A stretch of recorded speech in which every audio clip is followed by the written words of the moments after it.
Hello. I apologize for leaving. I got busy. Anyway, Metaphor ReFantazio. That's a pretty cool game, and people seem to like it and also won a shit ton of awards at the Game Awards. Uh, this guy doesn't. I'll be honest, I was looking at some Metaphor post about how they're gonna do a fucking re-release. Don't do that, Atlas. The game's perfect. Really don't need to smoke us for more money. But, uh, yeah, this review's fucking dog shit because and it's not because, he disagrees with me, ergo dog shit. I'm not that much of a fucking loser, right? But it's just that his points are just bad. Like, the points he makes are just incredibly stupid for no fuck, and, don't make any fucking sense whatsoever. Because, you'll see, you'll see. So yeah, I'll be responding. Also, yes, you'll notice the gameplay in the background is not Metaphor. I have played it. It's just that I'm in very fucking heavy spoiler territory right now, and I'm not spoiling anyone. Speaking of which, but I will probably mention some spoilers, so yeah, if there are, I'll let you know and you can skip ahead, but whatever. Anyway, let's watch this shitty fucking review. I haven't been this disappointed in a game since Dragon's Dogma 2, and that was not a long time ago. Just so you see how... So I know I'm pausing it very early, but I felt like I had to establish this. For some godforsaken reason, this guy refuses to upload his videos onto YouTube and instead decides to upload them on the best video sharing site, Twitter.com. I have no clue why you've done this. Maybe you've got banned off of YouTube, right? Honestly, with some of the things in this review, I would not doubt it for a second. And I'm not talking about his opinions on Metaphor ReFantazio, but like I don't know I don't know why you've decided to do it on Twitter, but I guess more power to you. Hell, fucking upload this shit on Vimeo. Maybe we get 1080p. Some fit for thought there. That's all I'm saying. Okay. Dogshit gaming has been in recent years. This game is seriously overrated and has a lot of issues that are related to the gameplay, typical fanaticism where nobody makes any criticism of anything and just keep praising shit to go with their heart or pretend there is no faults whatsoever. This is the problem with fanatic cesspools like Reddit, GameFAQs, Discord, Steam discussions, etc. It's just circle jerking of fanatics. No real opinions are on those places. I was really enjoying the story, the narrative, and the music, which is excellent in my opinion, but the gameplay ended up killing this game for me, to the point that I just decided to watch the rest of the story on YouTube and be done with it. So, maybe, just maybe, we could, finish the fucking game before we make YouTube videos. This is just all I'm saying, right? Also, the footage in the background of, quote, that is how you grind. That is not how you grind. It is how you can grind, but it is not the most optimal way to grind. It's doing the bounty system and cheaping on top of all of that, and then you can continue to get good levels. This is something I did not realize in my first playthrough, but now that I have, I can't go back. This is not how you grind. You will drive yourself mad. It is one of the worst gaming experiences I had in a while. I don't want to make this video too long, so I'll just go straight to it. So let's talk about the good. Now I am going to quickly skip over the pros and cons section because it's just all things I agree with, and I'm not just going to sit here and say, yes, this is good, because that's not insightful commentary. I'm not fucking Asmund. But there is one line that I felt that was very, very important to mention. Music is excellent, as I said, and honestly my favorite part of the game. In my opinion, this should have won Best Score and Music of the Year in the Game Awards, and not the Final Fantasy VII Remake. Rebirth wasn't a remake, it was a sequel to the remake, which was different. I don't know why you've called it a demake, because it's not one-to-one, but, it's definitely not a remake. It is very much a very different game that is just a more what-if scenario for Final Fantasy VII. I don't know why you've called it a demake or even a remake, but it's neither. I don't know what the fuck you're on about. Now, I'm going to speak about the bad, and holy shit, this game is full of bad decisions and bad stuff. For starters, the graphics of the game are mediocre, yet the game runs like shit if you dare to move the only option that increases the image quality, because they couldn't be bothered to put actual graphic options in the game. I don't have the greatest computer of all time, right? I think I'm running off a 1660 Super and an Intel i5. I had no performance issues with this game at all. Maybe on startup, right? Maybe on startup when it's lagging a bit to load everything. That's all I've had. My experience with this game has been fucking amazing, right? Second of all, you literally just said you agreed with segregation. Are you mentally sound?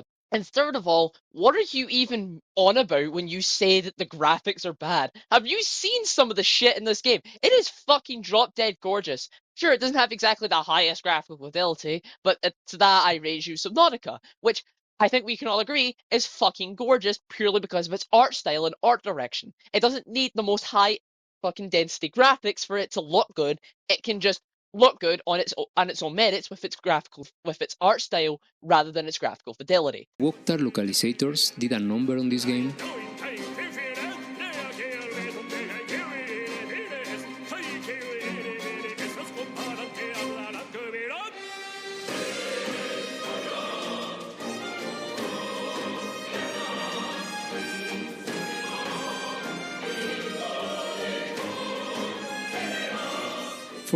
Okay. First of all, I already know you're an anti-woke person. One look at your page is enough for me to say that you're a fucking anti-woke person. You were afraid of gay people. Big scary. But what the fuck do those screenshots mean? For what, like, I saw those screenshots going around, like, pre-launch saying that, oh, they wokeified the game, but, like, it's just making it sound more ye olde English rather than, full-on changes to the translation. They say the exact same things almost, just in a different style of saying it. Like that's not really a insane change. It's just sort of there, I guess. But like, sure, we could call this game woke because it's very fucking woke, not because of that. Cooking is a dog shit mechanic, it's a chore, it's padding. Okay, because you're calling cooking padding when it not only gives you free consumables practically, not only do you need it to make sure to change the weather properly for a dini, but also like you literally get an ability from the first follower you get in the game, one of the first followers you get in the game that literally makes it so it doesn't consume a time slot and it's padding. What are you on about, dude? I don't understand you. Like this doesn't make any sense at all. Tons of technical issues with how the game is displayed, HDR doesn't work on it, full screen is terribly implemented, OBS has a shit ton of issues with this game that actually made me lose a lot of footage of this game. Gallica. Wow, a valid criticism. To be fair, this is probably because they were working on Unreal Engine 4, which is a very outdated engine by now, but yeah, no, still very valid criticism. Congratulations. You get a gold sticker. Cut. No romance options, even though in Persona you can romance characters. People act like romance is a requirement for Persona games. It really isn't. It's such a fucking small part of the game. Like, and also, it does not make sense for the character to be able to romance people in Metaphor because you're in a race to deal with the ruthless dictator. The only reason why you're actually doing the follower stuff is to gain, like, well-being with the people. That's the whole point, and also to do favors for some of the people around town and also learn other perspectives. It's literally all of the followers there are literally to help you get to the throne. Romancing does nothing. It does not need to be in the game because it doesn't make sense. There are no multiple decisions, multiple paths, and endings like in mainline Shin Megami Tensei games, even though in this game it will fit perfectly. Also, there is one other ending, and I understand that you mean like, the chaos versus law type thing from SMT and True Demon and all that, but it's not really required here. Your character has a very, very set idea of what they want the world to be, so for it to be multiple choiced and, have multiple different endings doesn't make sense, especially with the thematic relevance of this game and how, segregation bad and all that, which, surprised you actually said the story was good and didn't criticize it because that's the whole fucking point. But, I digress. Maybe it went over your head. I'm not sure. Actually, No reliable places to grind for levels, and grinding becomes painfully slow, repetitive dungeons, etc. circles back to my initial point about there not being any good places for you to grind. It's because you're meant to engage with the bounty system and therefore have multiple places to grind, so you're there so it can keep up the level curve that happens in the rest of the game. Going to just the dungeons isn't enough to help you level up. Hell, I only did the dungeons in my fucking playthrough, and guess what? I was at like level fucking 50 by the time I was in the last month of the game. You're meant to be at level 74. The whole point that there's no reliable place to grind is to encourage you to engage with the bounty system and not fucking ignore it. Almost like something you complain about how it's poorly implemented when it's really actually not. This is a theme where you just say that X thing is bad because you engage with the mechanics and not because it's actually bad. Now I am going to mention the main things that made me quit the game entirely, because the previous shit I could have tolerated and even minimizing to some extent. But the next point, no. Fuck this gameplay, seriously. Persona slop gameplay. While I could have tolerated just another Persona game, I am sick and tired of this stupid gameplay. It's just slop at this point. It's bad, it's boring, it artificially limits your gameplay. It stresses the shit out of you, it forces you to min-max, to metagame. It's fucking annoying. If you, for example, don't finish any dungeon in a day, you're shooting yourself in the foot. You're constantly looking at the time, counting days. It's terrible. I'm just fucking over this stupid ass gameplay. Why the fuck I can't go to a dungeon in the fucking morning, then go out with a character in the afternoon, and in the night before bed read a fucking book? It's just a stupid trash gameplay, seriously. When Persona 3 released in the PS2, I loved that game. The gameplay back then was innovative, but now I'm just sick and tired of this shit. It's bad. I'm done with this. And I'm convinced the only reason they put Persona gameplay, it's because they know Persona sells and has a lot of fanatics, but in my opinion, this series should have had completely new gameplay compared to mainline Shin Megami Tensei games or Persona. Okay, this may be my bias showing as a very, very big fan of Persona, but if you complain about the fucking daily life parts of these games, I think you just have a skill issue and are bad at managing your time. Yeah, you're meant to manage your time. You've only got so much of it. That's why you need to make use of it. And also saying that you have to metagame in order to do well in it is just really fucking stupid. Use your common sense, figure out what follower links you should upgrade, and if you can't do any you need to upgrade, then either go to the dungeon or fucking grind. It's very, very simple, or upgrade your royal virtues. If you can't understand this and don't understand the critical thinking of, okay, how's the best to manage my time? How do you survive in real life? It's very, very simple. Also, your point about you not being able to go out after going to a dungeon, because that would be stupid fucking broken. Of course you can't go out immediately and then do a follower link. Going to a dungeon and grinding is a commitment. Yes, you're progressing the story, but you're also lacking some of the time slots you can get for doing your followers. It's a necessary evil. I think you just suck at the video game, dude. The stupid press turn system is prehistoric, is dumb, is overly simplistic, is basically for retards, and is one of those systems that is so fucking easy and too susceptible to being exploited that the only way to make things difficult is to make cheap garbage. Take for example Souls-like games. Rolling with iframes is overpowered, so when the player dominates the mechanic, what do the devs do? Cheap shit. Roll punishers, delayed attacks, bosses constantly spamming shit, constantly jumping around the map, the camera all over the fucking place, and overall it turns into a shit show. Now for this game is the same. How do they make things difficult? They fucking remove your right to exploit the press turn system. For example, the boss is immune to everything except to attacks with a dildo. And not any fucking dildo, no. It has to be a blue fucking dildo. Oh, but what did you say? You didn't level up the Master Dildo Wielder class. Oh, too fucking bad for you. The press turn system, one of probably the best JRPG battle systems we've had in a while, and probably we will ever have.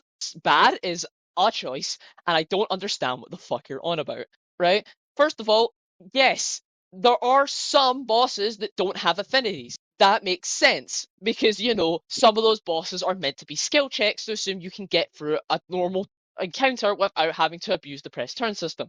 It's there just to make sure, okay, are you relying on the press turn system and weaknesses, or are you good at the game?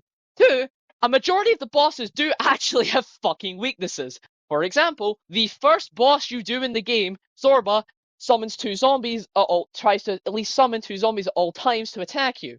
While Zorba himself does not have any weaknesses, the zombies he does have are weak to strike and light, respectively, if I remember correctly. You can at least attack their weaknesses, and that's incredibly easy to do if you have the Seeker archetype in your party who has 2 synthesis skills that can attack both of their weaknesses. So this is literally just the definition of a skill issue. You're just bad at the game and are lying to me to try and get me to understand and say, yes, it sucks too.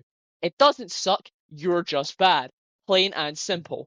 Oh no, the boss can actually read your weaknesses and now will only attack specifically party members with that weakness. Essentially input reading in a turn-based game. Oh, now there is bad weather.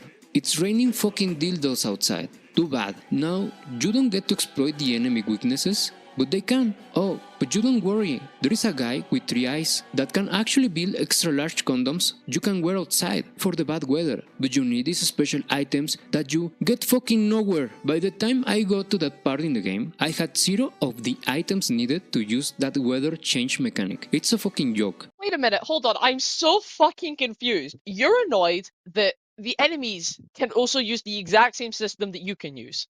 Why? What the fuck's the point in that? Why would they not be able to? Also, you're acting like they can just literally fucking manifest your weaknesses. No. Usually, in the case of bosses, and I will talk about regular encounters and monsters later, they will at least try and figure out your weaknesses first and then go for them. And 2, they don't just zone them out until they die. They don't just zero them out and kill them with weaknesses until they die. They will at least attempt to attack other parties, maybe with AoE spells, but always try and attack the other party members to keep it fair, unless you're obviously on the higher difficulties. And 2, you're just fucking in 2. You bring up the point about how cooking is useless earlier and that it's padding. Yet you complain about the fact that you can't access Adini's weather shit because, you know, he gets tired very easily, which makes sense. And the only way to stop him from getting tired is to fucking cook. You said that it's useless when it has an effect, when it has multiple effects in the game, including this, and also giving you fucking status effects and also consumables to use in battle. You were just lying to me because you refused to engage with the mechanics of the game in a meaningful way.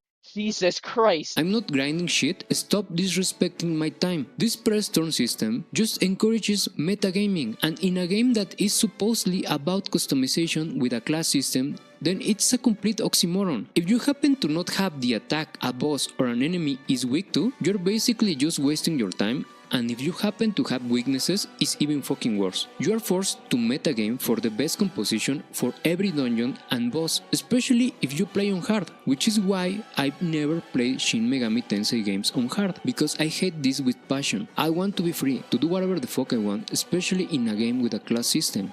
Aren't forced to metagame shit. If you kill the enemy once with, quite frankly, any form of spell, as long as you kill them, their affinities are logged in the analysis menu, which you can click the funny T button to check. Jesus Christ, you just suck at the game and have made a big angry review about how much you suck. Because this is basic shit. You kill it once, you know all of their weaknesses. Even better if you figure it out on the first fucking time you fight them. This is stupidly easy. Why are we having this disagreement? And finally, the class system sucks. I love class systems, but this shit is terribly implemented. It's a joke. The classes are very underwhelming, the abilities you get for mastering them are pretty lame, the whole press turn system and the way they use cheap shit to increase difficulty makes you so you are forced to bring certain classes and abilities to encounters, destroying all your freedom of choice. For example, there is a challenge in a stupid Coliseum where at a certain part you're forced to bring 2 brawler classes or you can't continue with the challenge. It's stupid garbage like this that made me quit the game. God, are you actually brain dead? Of course the optional challenge battle is going to require you to bring something certain. Like, what? This is how almost every optional challenge works in a game, including a game of a class system. If there's an optional challenge, at one point or another they will require you to bring a certain class and then do the challenge then. That is how class systems work. Also, if you look at the bottom left, experimentation is completely fucking encouraged because of the funny archetype mastery percentage at the bottom left, which, fun fact, the more archetypes you unlock and the more archetypes you use, more will give you XP items for your fucking archetypes. Meaning that yes, you can actually, meaning yes, experimentation is absolutely encouraged. And fun fact, you would be able to experiment more if you use the other party members, which you refuse to do.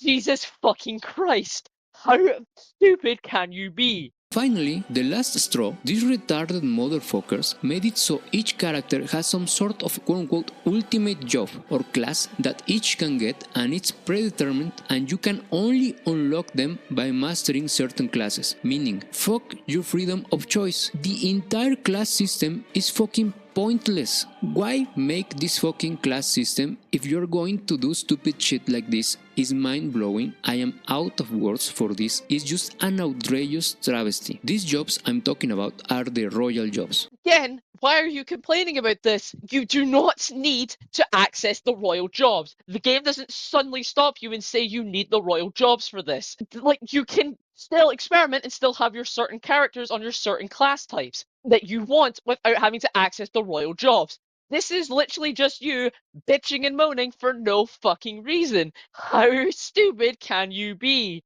And not only that, but you're only free to manually increase the stats of the main character, meaning every other party member is forced into a build from their stat build alone. Certain characters fit certain archetypes. For example, Hulkenberg is a tank with high endurance, meaning she fits better on Knight, which is her awakened which is the archetype she starts out with.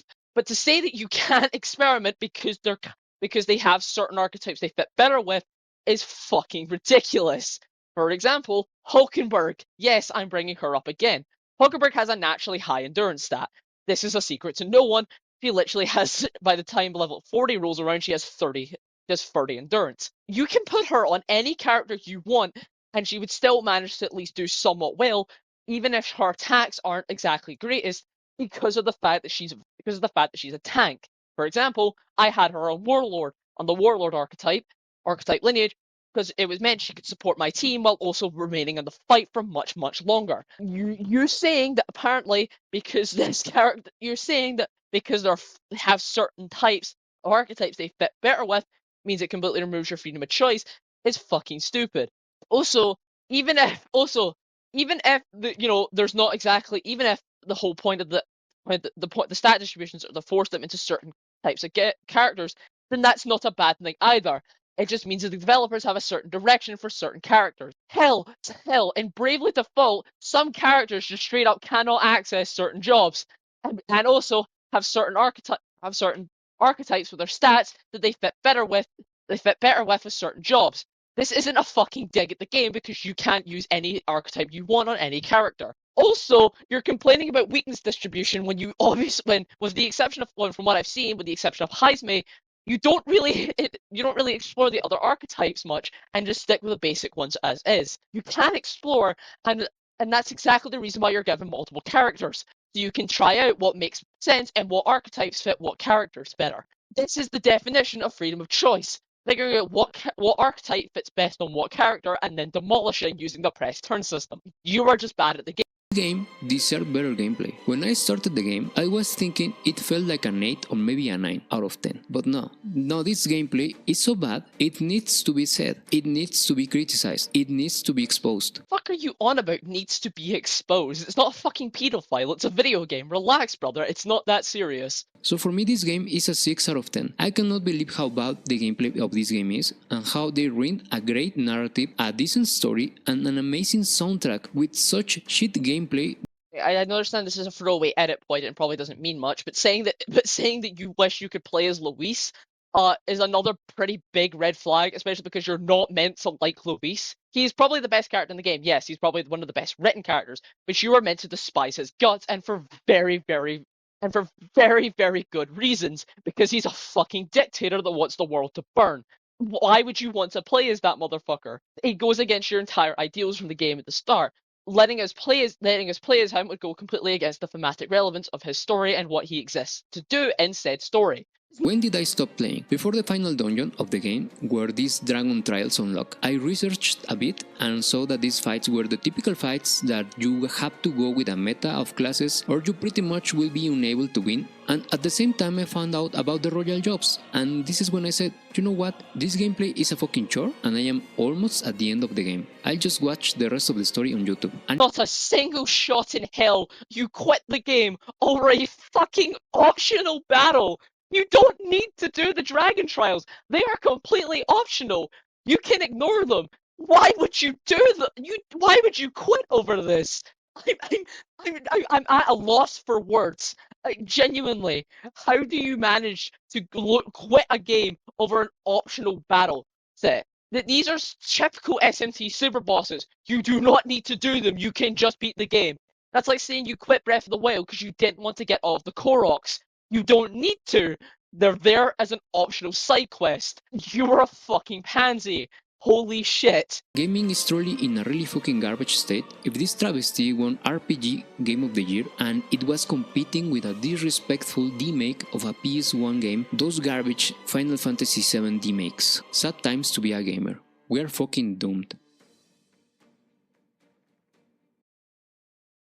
Love these people so much because they act like gamers are like a fucking like oppressed class and that like they're losing their rights because of a game they don't like. First of all, Final Fantasy VII Rebirth was a fucking brilliant game. Across the board, fantastic. You're in the minority here. And two, Metaphor is also a good game, right? Because the points you've made here just are the definition of skill issues. I don't know what the fuck you're on about. The gameplay is great. You just refuse to engage with it in a meaningful way.